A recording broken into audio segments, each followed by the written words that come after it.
Hi, I recently came across this demo and today I'll be showing you how to code such a scroll reveal effect, not only without any library but also without any JS at all, using pure CSS scroll driven animations. Now the structure here is a bit of a div soup, so we'll be going for a nice juicy semantic steak instead. We're going to maximize this panel. Here we have an array where each of the items is an object out of which we generate a bunch of things for a corresponding figure: image, source, alt text, fig caption text, everything. Let's do that. So we already have a header, you can see it on the screen. We also have this aside with support info. We're going to get back to it, but for now let's generate our figure elements, and we are going to do so within a loop. So this is going to be the current item and all the magic is going to happen in here. Here we're going to have a figure. Inside it we're going to have an image with a source, coming back to it in a moment, but for now the alt, which we'll be taking from here, so that's going to be the current alt. And then we're going to have a fig caption with a text that's something like photo by. Okay, here we're going to have a link. Coming back to this href in a moment, but for now let's just interpolate here. Okay, and now for the URLs, for the image source and for the link href, we'll be using this base unsplash.com photo, and let me just show it to you on the actual image page. So this is actually photos, not just photo. There's one s before the slash, but here it's just photo and then dash and then that character vomit or whatever else you call it, image code, whatever. Anyway, we'll take this with copy paste and we are going to use it in order to build the URL string. So here we are going to copy paste that, interpolate the base. Then, as mentioned, we're going to have a dash, and then we're going to interpolate that character vomit or whatever you call it, and then we're going to have the parameters, in our case just the width. Okay, now having done this, we'll be setting this URL to the image source, and poof, we should now see the images. Okay, that worked. Not fast enough for my poof, but whatever. We'll be doing something similar for the href, so copy paste that, then we're going to interpolate the base. Then, as mentioned, it's photos, not just photo, so we're going to have one s before the slash and then the second character vomit. Okay, and one thing to note here is that we need to open this in a new tab, because if we just click it here, yeah, not exactly what we wanted, so let's fix that. Okay, so now everything should work fine. Let's test it out. Okay, that's great. Now let's move on to the CSS and start prettifying things, because this demo is ugly, really ugly so far. And we're going to start with the most basic reset, margin 0 on everything. The next step is going to be making both the header and the figure elements the same height as the viewport. So we're going to have header and figure both get the full viewport height. Okay, and we now have a problem which is going to become a lot more obvious if we set a box shadow here. So it's going to be inset, so we see it inside the figure elements, and then we are going to have 0 offsets, 0 blur, and a 2 pixel spread, and let's make it red so it's more obvious. Okay, now the problem is going to become a bit more obvious if we go to the last item, and here you can see how the image overflows its parent figure. So in order to fix that, we need to give this image a height that's at most as big as the height of the figure. So let's say it's going to be something like this. Okay, now let's look a bit at this animation right here. Let's go back and let's check the animations. So at the start of the animation, you can see how everything to the right of the left edge, so basically all of the image, is cut off. At the end of the animation, only everything to the right of the right edge, that is nothing, gets cut off. Basically, everything to the right of a varying line that goes from the left to the right edge of the image is getting cut off. Now, something getting cut off means we're using clip path. And there are a bunch of shapes that we can use for clip path, basic shapes. So we have inset, which produces a rectangle. We have circle, right, produces a circle, ellipse, polygon, random polygon, path. Let's look at the inset function, because that's what we'll be using. So if you're not familiar with this, this is pretty much how it works. It takes 1, 2, 3, or 4 values, and it's like margin or padding. So if there are 4 values, the first one is top, second is right, third is bottom, fourth is left.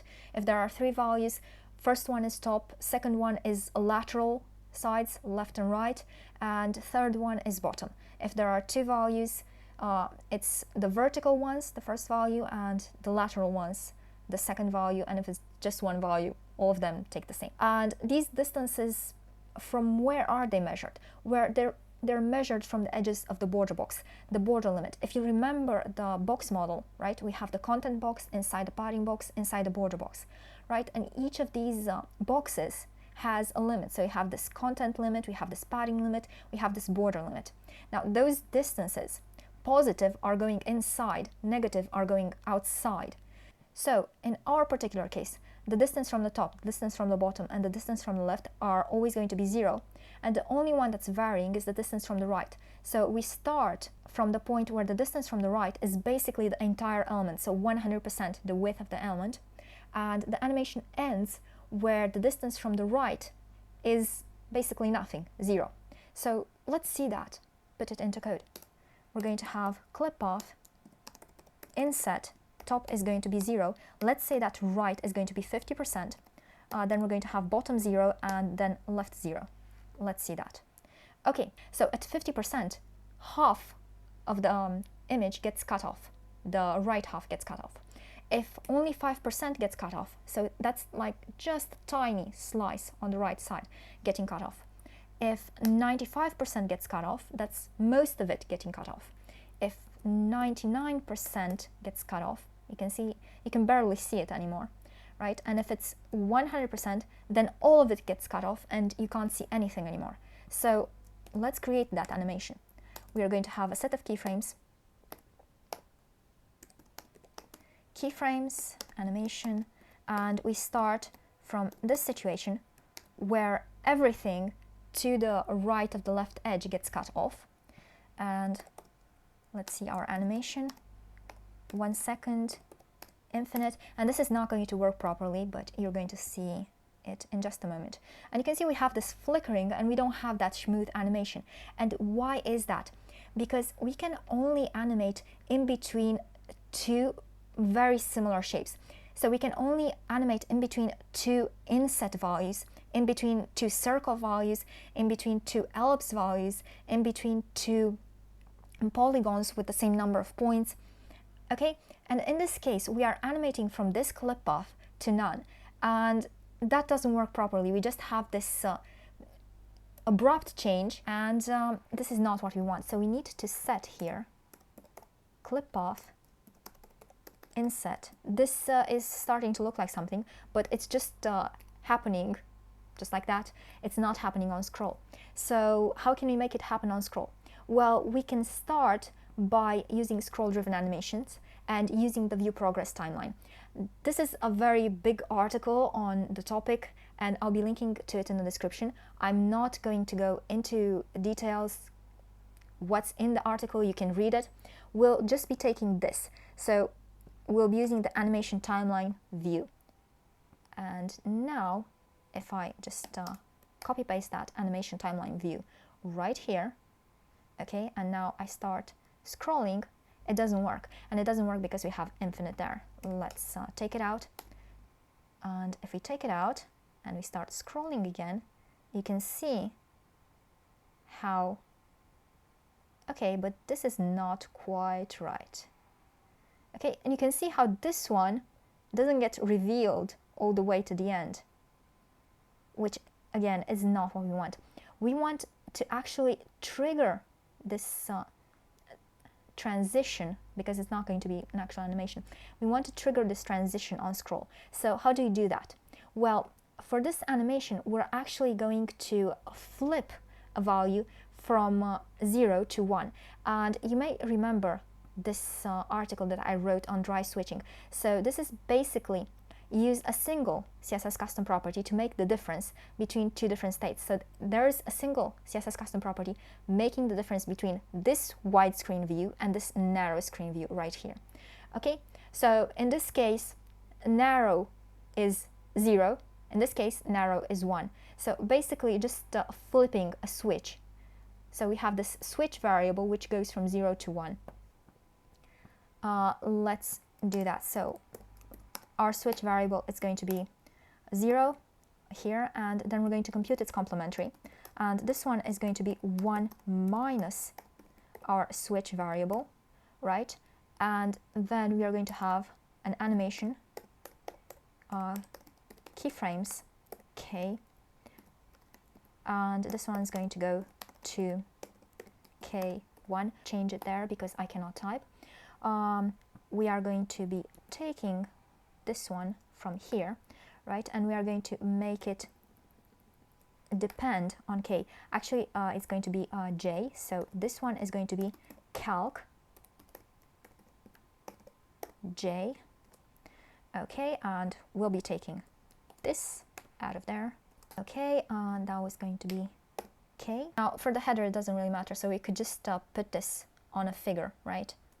So just have this on a figure element because it's not going to matter on the header. You can just take those values, just put these on the figure. The header doesn't really need them, and let's not set styles unless they're really needed. Okay, so unless the figure is scrolled into view, this K is going to be 0. When this figure is scrolled to a certain extent into view, we're going to get to that in a moment, this K becomes 1. So at first, when K is 0, J is 1, right? So this value is going to be 1 times 100%, right? And at the end, when K is 1, J is going to become 0, and this is going to become 0, right? So let's see what's happening. So it just abruptly shows up. Why is that? Because we don't have a transition set right here. So we need to set a transition. 1 second. Let's see it now. Okay, let's scroll. And now you can see. Ooh, nice. Now, one thing that we need to fix here, you can see how these images, they don't have the same aspect ratio. And that's because I did not look for images that have the same aspect ratio. I just looked for nice, pretty images. So let's fix that. And we're going to do so by setting on all of them the same width, which is going to be basically the minimum between 90% of the parent width, the figure, and half the viewport height. Okay, but this is going to distort our images, unfortunately. So we're going to fix that with object fit cover, which is very similar to setting a background size cover for background images, except this is for image, video elements, stuff like that. Okay, now we are going to have all of these images having the same aspect ratio, the same dimensions, and they're not going to be distorted, which is nice. Now let's do a bit about the layout. So here we'll be setting display grid, and we are going to be placing this heading in the middle of the header, and also the image in the middle of its grid cell. So that's going to be right here. Direct first child is going to be place self center, and this is putting it in the middle both horizontally and vertically. And you can see the heading is now in the middle, and the image is also going to be in the middle of its cell. But if I just bring up DevTools, you're going to see, let's okay, you can see the grid right there, right? So we have 2 grid cells, and we actually want a grid with a single grid cell. And in this grid cell, we are going to stack the image and the fig caption. So we are going to have right here image and fig caption. They're both going to occupy the same grid area at the intersection between the first row and first column. So the grid area they occupy is the cell at the intersection between the first row and first column. And now you can see them stacked one on top of the other. And we're actually going to want to put this fig caption in the opposite corner. So that is going to be place self end, both horizontally and vertically. Okay, so now you can see it there in the corner, and let's also set a padding so it doesn't go all the way into the edge and looks ugly like that. Now that's a lot nicer. And now let's go back here for a little moment, and you can see how we also have a bit of a zoom. Now, how do you do this zoom? Well, it's very similar to what I'm doing here, except we are zooming out, not zooming in. So here it's the zoom effect on hover, and this is going to become a bit more obvious if we just get rid of the clip path. Let's set the box shadow here, and let's comment out that clip path. See how the zooming happened, and that is not a scale transition. that is actually reducing the padding from a non-zero value to a 0 on hover. In our case, we'll be doing the opposite. We are going to initially have a padding 0, and then at the end of the transition, we are going to have a non-zero padding. Let's say we will be setting padding p8ems. I should learn to use the keyboard. Let's set it here. It's going to be k times that padding. Now let's see the result, and yeah, there is not much happening except for the image shifting down. The image shifting down happens because the grid cell is going to grow with the content. If we add that 8ems padding, the original image with that height, plus the 8ems at the top, plus 8ems at the bottom, is going to grow bigger than the figure. And we need to prevent that, because one thing that we have here is box sizing border box. So the dimensions are the dimensions of the border box, which is what we need to do here as well. So box sizing border box. And now you're going to see how this is different. Okay, still not what we want. And it's not what we want because let's just set a background on the image and you will understand why. Let's set background red, okay? And now you can see, right? So this clip off, as mentioned before, works from the edges of the border box. But what we need is an animation that takes into account the padding box. So there we'll be having the padding, and right here, right, we are going to have a distance from the right, which will be computing right here. Right, so this is going to be 100% minus the padding. This is going to be in the initial case, right? So in the initial case, right, we cut from the visible edge of the image, excluding the padding, right? And then we cut to the visible edge, and here we'll still have the padding. So that's going to be plus k times the padding. And now you're going to see it. Right? So you don't see the red part anymore. Okay, but this means our image has become too narrow. So let's fix that by adding twice the padding there.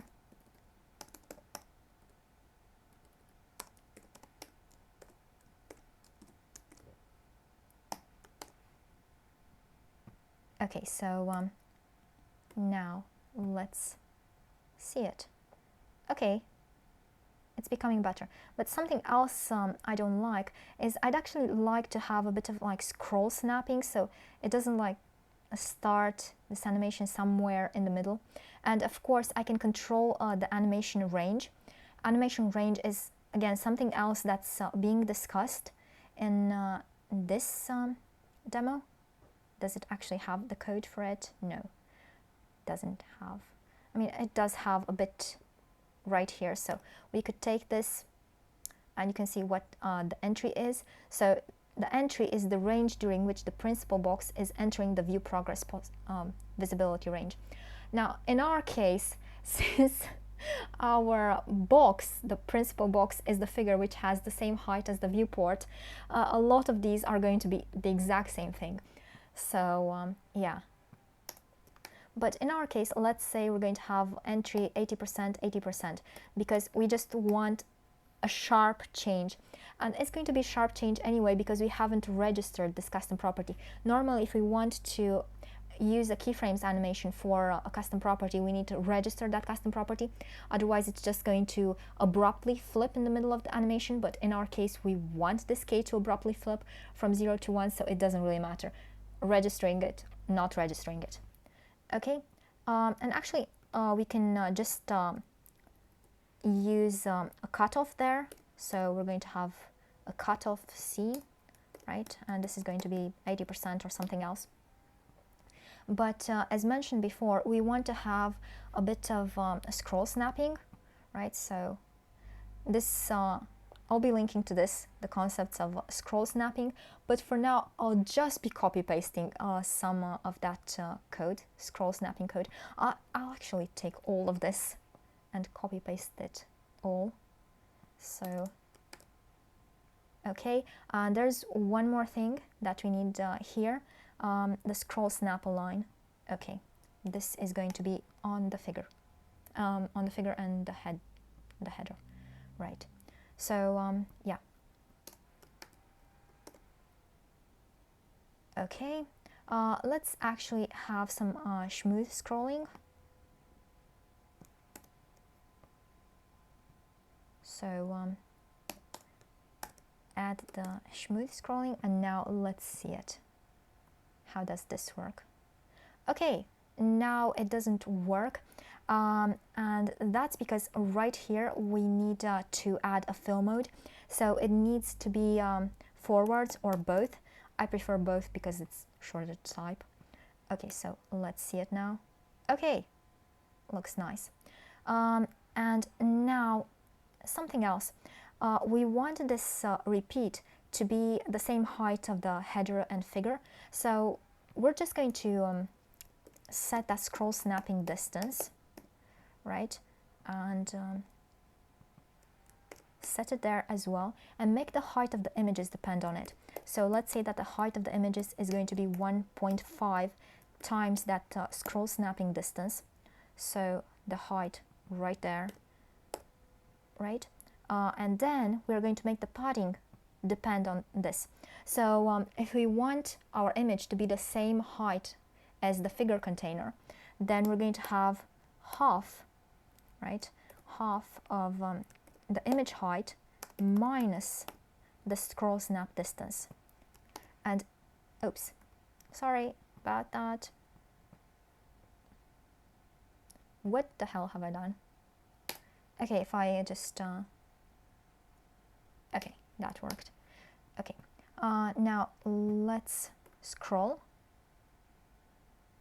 and yeah, it's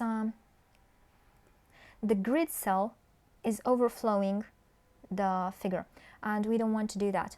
So we are going to set here, we're going to restrict the grid cell to the height of the grid element, the header figure. So let's make this grid template. It's going to be 100%, 100%. So our grid is going to be 100% of the width of the element and 100% of the height of the element. So now you can see how the image goes from top to bottom. And if we actually want a bit of a space in between the image and the edges of the figure, we're going to increase this value to something like 0.6. Let's see it. Right? Yeah, and we are also going to set overflow hidden right here. So now we don't have that scroll bar, and we can actually increase that value, right? Let's see it.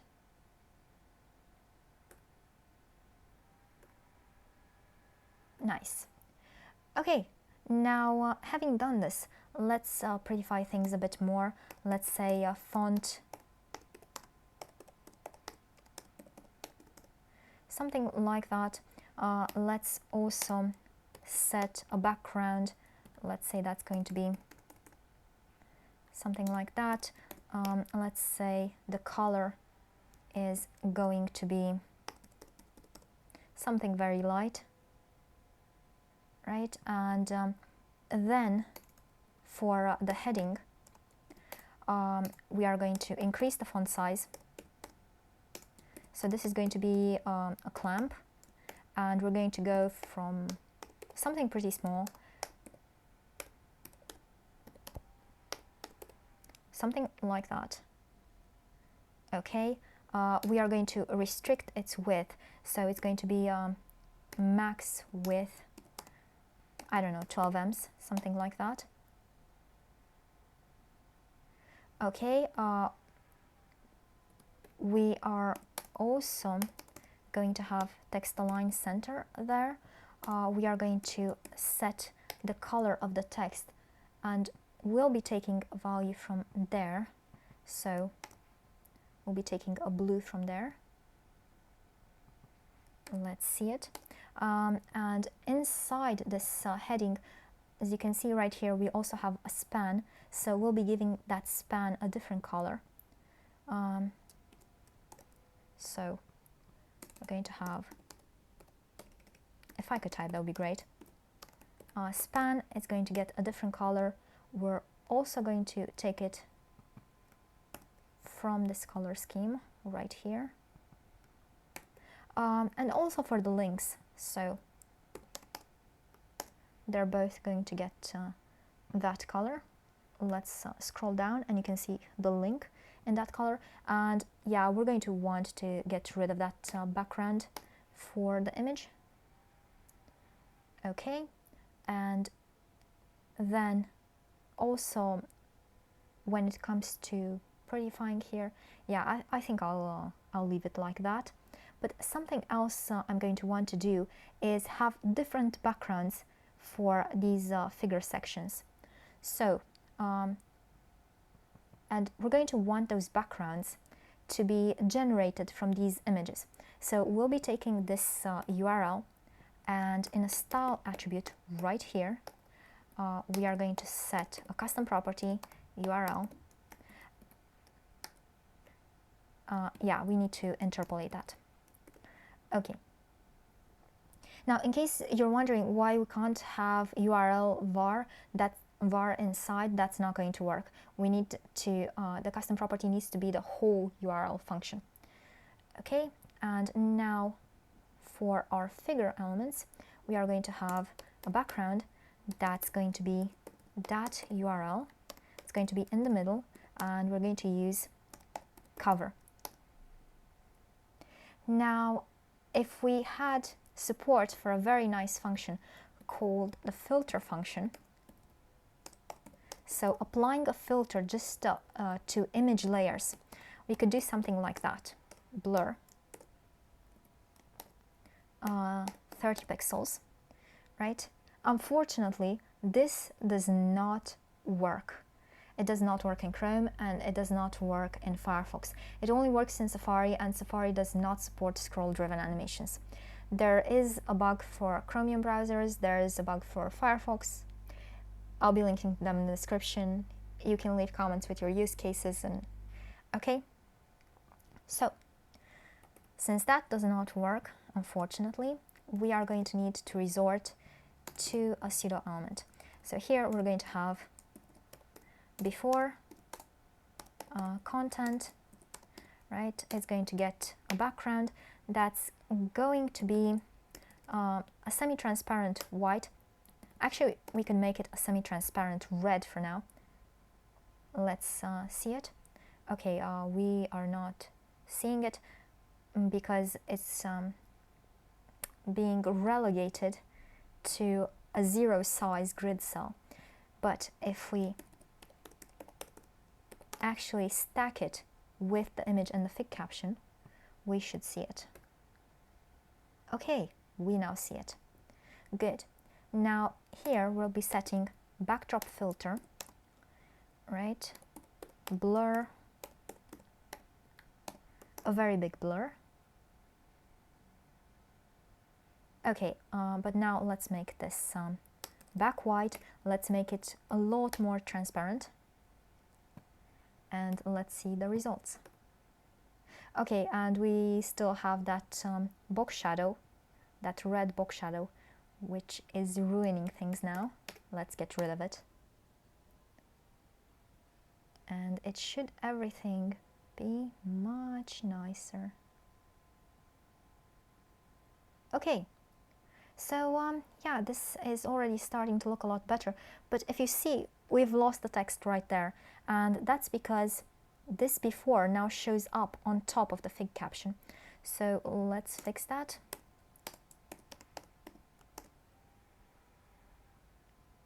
Let's see it. Okay, now we have the text visible again. And okay, but what happens in browsers not supporting this? Because this is not going to look well in Firefox. Okay. Now, something we can do is switch these keyframes. So we can start with K1, and at K1, this image is fully displayed, right? And then here in the keyframes, we have the 0%. And visually, it's going to be the same if we have support for animation range, right? But for Firefox, this is going to mean seeing the images. And okay, we don't have that nice effect, but at least it doesn't look ugly and it doesn't look broken. Okay, now having done this, we're also going to want to have a bit of warning for browsers not supporting stuff. So we'll be taking this, and as mentioned, we had that aside, and inside it a paragraph, right? And here we're going to have a supports block, right, with, and actually we can use exit because it's one character shorter, and this can be, for example, 0%. It doesn't really matter, right? But now let's make that aside visible. And this is something I've detailed before, displaying these support boxes. These are dynamically displayed using supports. Okay, I'll be linking to this as well, but for now I'll just be taking the code from here. So here, this is going to be for the aside, the positioning, and then the visual part, right, that's going to be this whole other part, right?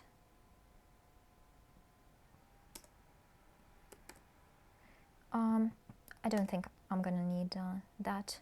I'll just be using, let's see it. Okay, we also have that M right there.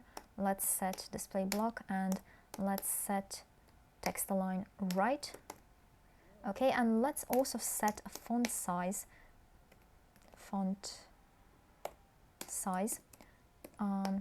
something smaller. Okay, something like that. And here, if we have support, we'll be setting display none.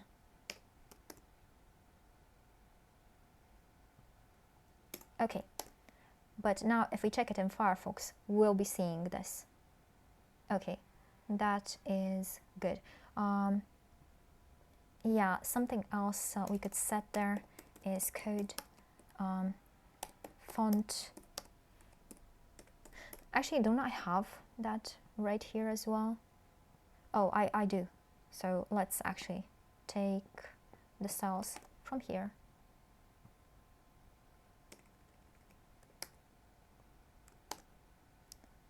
Let's see it.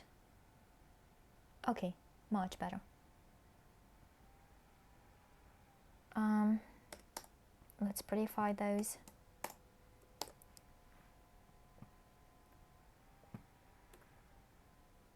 Now, one final touch right here. Deal with these.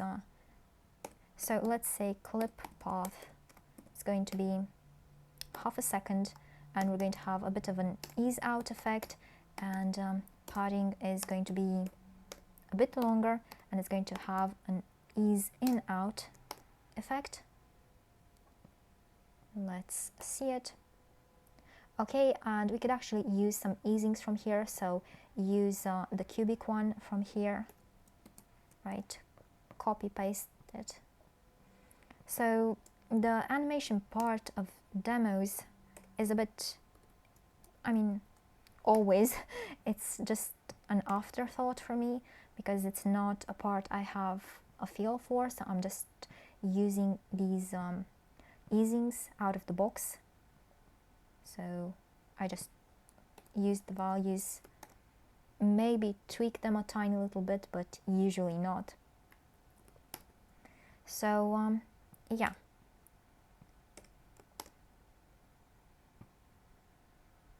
Let's see it one more time. Okay, so you can see this effect. Okay, that's nice. I'll stop playing with it right now.